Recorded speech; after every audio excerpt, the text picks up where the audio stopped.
여러분 안녕하십니까? 다시 찾아주셔서 감사합니다. 지난 영상에서 제가 아무것도 없는 것이야말로 북한이 가진 진짜 장점이라고 주장했습니다. 한국이야말로 6.25 전쟁 이후 폐허에서 불과 국민소득이 67달러라는 너무나 가난한 나라에서 잘 살아보세라는 정신력으로 오늘날 10대 선진국에 올라섰던 것처럼 북한도 할 수 있는데, 그러자면 통일 이후 우리 사회의 부정적인 면은 버리고 장점만 취하는 북한 개발이 필요하다고 말했습니다. 북한은 지금 아무것도 없기 때문에 통일이 되면 모든 것을 다시 새로 시작해야 합니다.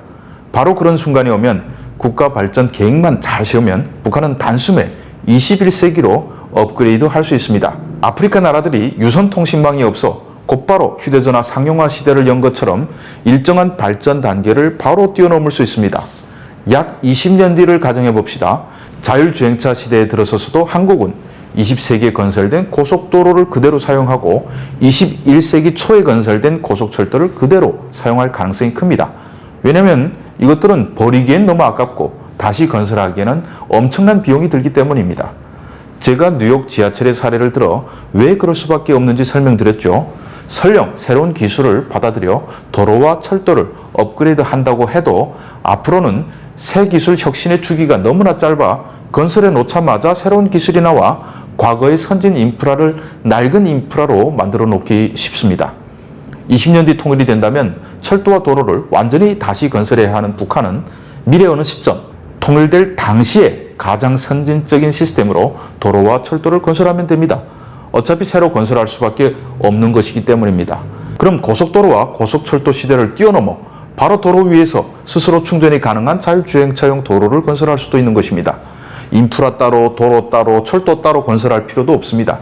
어차피 도로를 닦으려면 땅을 파야 하는데 파는 김에 지하에는 전력망과 에너지 수송관을 묻고 그 위에 자율주행차가 자동 충전돼서 다닐 수 있는 도로를 만들면 됩니다. 지금도 그런 기술은 이미 나와 있지만 사람이 모는 차가 태반이라 예측 불가능성이 커서 도입이 될 수가 없고 도로를 다시 깔 수도 없습니다. 그리고 그 도로 위 2층에선 최대 시속 1200km에 이르는 진공튜브 열차 하이퍼루프가 달리게 할 수도 있습니다. 20년 뒤엔 하이퍼루프가 상용화되지 않겠습니까? 지하에 전력망이 있기 때문에 따로 전기선을 끌어올 필요도 없는 것입니다. 땅을 한번 쭉 파는 김에 1타 3피로 에너지망, 도로망, 철도망 다 갖추면 막대한 비용을 아낄 수 있습니다. 그리고 그렇게 건설되면 우리가 낡은 지하철을 탈 때 사람이 손으로 운전하는 시대를 벗어나지 못할 때 북한은 가장 최신 지하철을 타고 도로에 자율주행차가 달리는 곳이 될 것입니다. 거기에 지하와 1층 도로, 2층 철도로 구성되는 이러한 종합 인프라 작업의 대다수는 건설용 3D 프린터가 홀로 아주 싼 건설비를 들여 해낼 수 있습니다. 요즘 3D 프린터로 지으면 건설비가 기존의 반의 반값 이하로 해결될 수 있습니다. 실제로 시장 조사 업체 알리드 마켓 리서치가 올해 7월에 발표한 자료에 따르면 전 세계 3D 프린팅 건설 시장은 지난해 14억 달러에서 2031년까지 7,508억 달러 규모로 성장하는데, 이는 앞으로 10년 동안 매년 87.3%로 성장한다는 의미입니다. 10년 또는 20년 뒤에 통일되면 그땐 세계 건설 시장이 3D 프린터로 변한다는 것을 의미합니다. 통일 이후 북한 건설은 아주 값싼 3D 프린터를 하는 걸로 합시다. 여기에 북한은 토지의 사적 소유가 없기 때문에 국토의 선을 쭉쭉 긋는 대로 이러한 운송망을 직선으로 건설할 수 있습니다. 이미 각종 도로와 철도망으로 빼곡히 차 있고 도로, 철도 옆에 땅값이 천정부지로 올라 천문학적인 보상비가 드는 한국이라면 절대 이런 혁명이 가능하지 않습니다. 지금 한국은 모든 인프라 건설에서 보상비가 절반 이상이 넘는데 통일되면 북한이 토지에 당분간 사적 소유만 허용하지 않으면 막대한 재건 비용을 아낄 수 있습니다.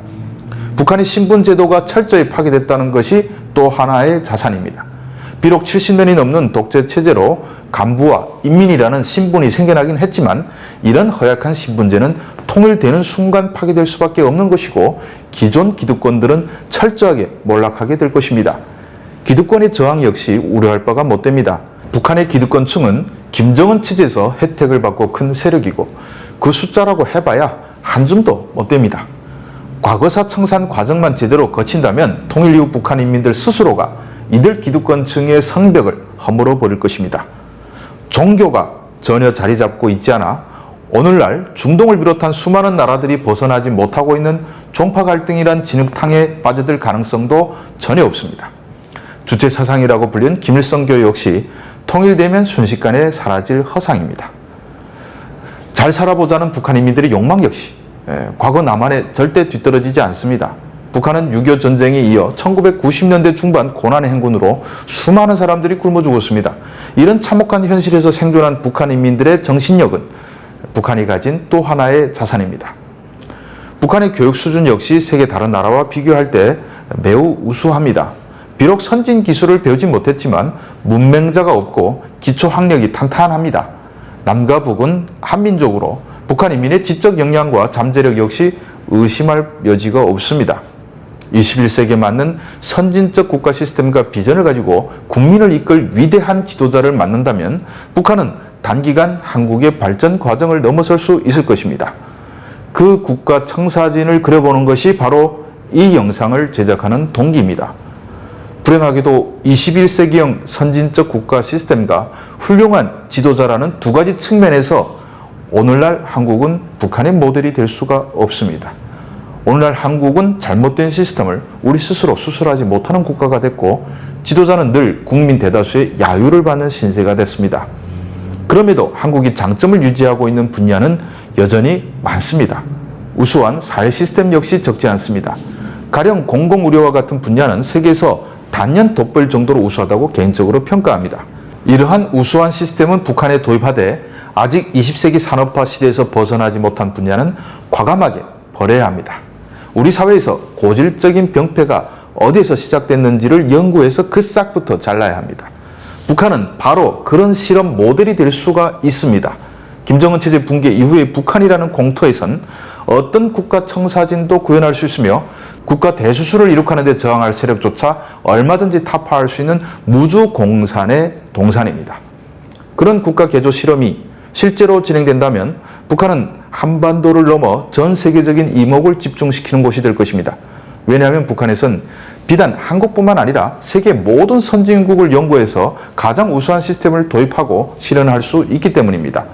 더구나 북한은 대한민국이라는 든든한 우군을 갖고 있으며 비약적인 경제 성장을 이루고 있는 중국, 풍부한 자원을 가진 러시아, 고도의 기술력을 가진 일본을 주변에 두고 있습니다.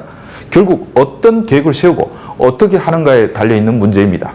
제대로 변화가 이루어진다면 세계는 21세기에 북한에서 대동강의 기적을 볼 수가 있을 것입니다. 반대로 잘못하면 북한은 무정부주의적 혼란에 빠지고 길을 잃고 오랫동안 좌왕우왕할 가능성도 크게 존재합니다.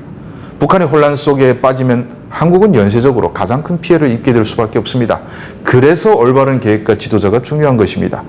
북한이 대동강의 기적을 이룬다면 이는 역으로 한국에도 자극이 될 것입니다. 북한을 반면교사 삼아 한국도 점차 변화해 간다면 통일된 한국은 세계에서 부러워하는 선진국으로 변화될 수 있습니다.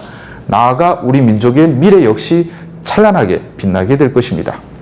하지만 한국에선 북한을 이런 시각으로 바라보는 사람을 찾기가 어렵습니다.